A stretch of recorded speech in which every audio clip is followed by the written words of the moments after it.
ఒకే ఇంట్లో ఒకే కుటుంబానికి చెందిన 11 మంది ఒకే రాత్రిలో ఒకే విధంగా ప్రాణాలు కోల్పోయారు. కానీ వాళ్ళు చనిపోవడానికి ముందు వాళ్లే రాసిన ఒక డైరీ ఈ కథను ఇంకా భయంకరంగా మార్చింది. ఈ భయంకరమైన కథ ఢిల్లీలో జరిగింది. ఢిల్లీ నగరం ఇంకా పూర్తిగా మేలుకోలేదు. అంతా నిశ్శబ్దంగా ఉంది. ఆ నిశ్శబ్దం మధ్యలో ఒక ఇంటి ముందు చాలామంది పొరుగువారు నిలబడి ఉన్నారు. ఆ ఇంటి తలుపు ఇంకా తెరవలేదు. ఆ ఇంటి కింద ఒక కిరాణా షాప్ కూడా ఉంది. ఆ కిరాణా షాప్ కూడా ఓపెన్ చేయలేదు. రోజు తెల్లవారగానే పని మొదలుపెట్టే ఆ కుటుంబం నుంచి ఈరోజు ఎలాంటి కదలిక కనిపించలేదు. అనుమానం వచ్చిన వాళ్ళు తలుపు తట్టారు. ఎవరూ తీయలేదు. మళ్ళీ తట్టారు. కానీ లోపల నుంచి ఎలాంటి స్పందన రాలేదు. చివరికి వాళ్ళు తలుపులు పగలగొట్టి మరీ తెరిచారు.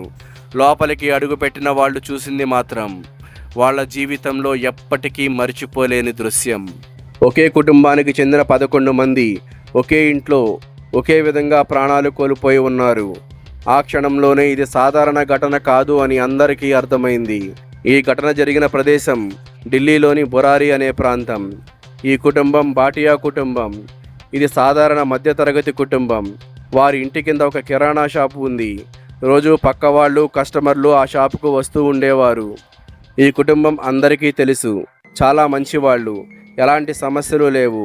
ఆ ఇంట్లో ఎప్పుడూ ఎలాంటి గొడవలు కూడా కనిపించలేదు. ఈ కుటుంబంలో ఒక ముఖ్యమైన వ్యక్తి ఉన్నాడు. అతని పేరే లలిత్. ప్రస్తుతం అతనే కుటుంబానికి దగ్గరగా ఉండేవాడు. ఆ కుటుంబ పెద్ద అంటే లలిత్ తండ్రి మరణించిన తర్వాత నుండి లలిత్ ప్రవర్తనలో కొంచెం మార్పు వచ్చింది అని అందరూ చెబుతారు. అతను తన తండ్రి గురించి పదే పదే మాట్లాడుతూ ఉండేవాడు. రోజు తన తండ్రి అతనితో మాట్లాడుతున్నట్లు అనిపిస్తుంది అని కుటుంబ సభ్యులు చెప్పారు. మొదట్లో కుటుంబ సభ్యులు కూడా లలిత్ని పట్టించుకోలేదు. తండ్రి చనిపోయిన బాధలో మాట్లాడుతున్నాడు అనుకున్నారు. ఇక్కడ ఇంకొక వింత విషయం కూడా కొందరు చెబుతూ ఉంటారు.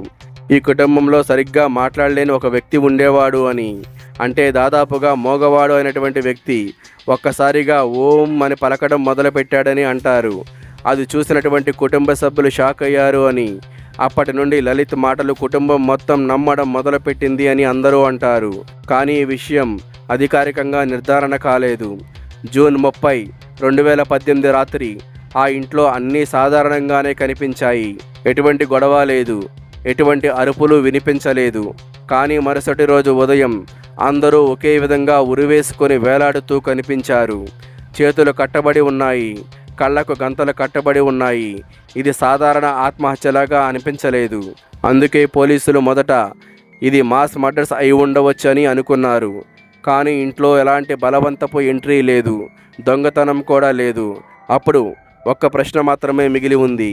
ఇది వాళ్లే చేసుకున్నారా అనే ప్రశ్న. ఇంట్లో పరిశీలన చేస్తుండగా కొన్ని డైరీలు దొరికాయి. ఆ డైరీలు ఈ కేసుని పూర్తిగా మలుపు తిప్పాయి. ఆ డైరీలో రోజువారీ విషయాలు మాత్రమే కాదు, చివరి రోజు ఎలా చేయాలి అనే స్టెప్స్ కూడా ఉన్నాయి. ఆ డైరీలో ఇలా రాసి ఉంది: అందరూ ఒకేసారి నిలబడాలి, కళ్ళకు గంతలు కట్టుకోవాలి, దేవుడిపై నమ్మకం పెట్టుకోవాలి. ముఖ్యంగా ఒక లైన్ మాత్రం అండర్లైన్ చేసి ఉంది: మీకు ఏమీ కాదు, దేవుడు కాపాడుతాడు అనే లైన్. లలిత్ నిజంగా నమ్మింది ఒక్కటే, తన తండ్రి ఆత్మ తనతో మాట్లాడుతుందని పూర్తిగా నమ్మాడు. ఆ ఆత్మ చెప్పినట్లు చేస్తే కుటుంబానికి మంచిదని నమ్మాడు. ఈ నమ్మకం ఒక బ్లైండ్ బిలీఫ్గా మారిపోయింది. ఒక గుడ్డి నమ్మకంగా మారిపోయింది. ఆ రాత్రి వాళ్ళు నమ్మింది ఒక్కటే: ఇది మరణం కాదు, ఇది పరీక్ష మాత్రమే అని నమ్మారు. దేవుడు కాపాడుతాడని నమ్మారు. కానీ ఆ నమ్మకమే చివరికి వారి ప్రాణాలు తీసింది.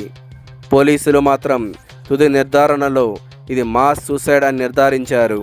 కారణం ఒక్కటే: సైకలాజికల్ కండిషనింగ్ మరియు బ్లైండ్ ఫెయిత్. కానీ ఇక్కడే కథ ముగియడం లేదు.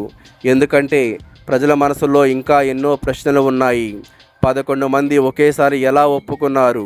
కాళ్ళు చేతులు కడుతున్నా సరే, కళ్ళకు గంతలు కడుతున్నా సరే ఎవరు ఎందుకు ఆపలేదు? కనీసం ఒక్కరు కూడా ఎందుకు నో చెప్పలేకపోయారు? నిజంగా నమ్మకం వలనే ఇదంతా జరిగిందా, లేక ఇంకా ఏదైనా తెలియని విషయం ఉందా అని ప్రజలు నమ్మడం కష్టంగా ఉంది. ఈ ఘటనలో మొత్తం 11 మంది ప్రాణాలు కోల్పోయారు. అందులో 10 మంది ఒకే విధంగా వేలాడుతూ కనిపించగా కుటుంబ పెద్ద మాత్రం వేరే గదిలో మృతదేహంగా కనిపించారు. ఒక కుటుంబం, ఒక నమ్మకం, ఒక తప్పు నిర్ణయం వలన 11 మంది ప్రాణాలు పోయాయి. ఒక్క మాటలో చెప్పాలంటే మూఢనమ్మకం వలన 11 మంది ప్రాణాలు పోయాయి. ఆ ఇంటి నిశ్శబ్దం ఇప్పటికీ ప్రశ్నలనే మిగిల్చింది. ఈ కథలో భయం కంటే ప్రమాదకరం ఏమీ లేదు. వాస్తవానికి ఈ కథలో నిశ్శబ్దమే ఎక్కువగా ఉంది. ఒక మనిషి ఆలోచన లేకుండా నమ్మడం చాలా ప్రమాదకరం. కానీ ఆలోచన లేకుండా నమ్మితే అది ప్రాణాలకే ప్రమాదం అవుతుంది. మీకు ఇదంతా మూఢనమ్మకం వల్లే జరిగింది అనిపిస్తుందా?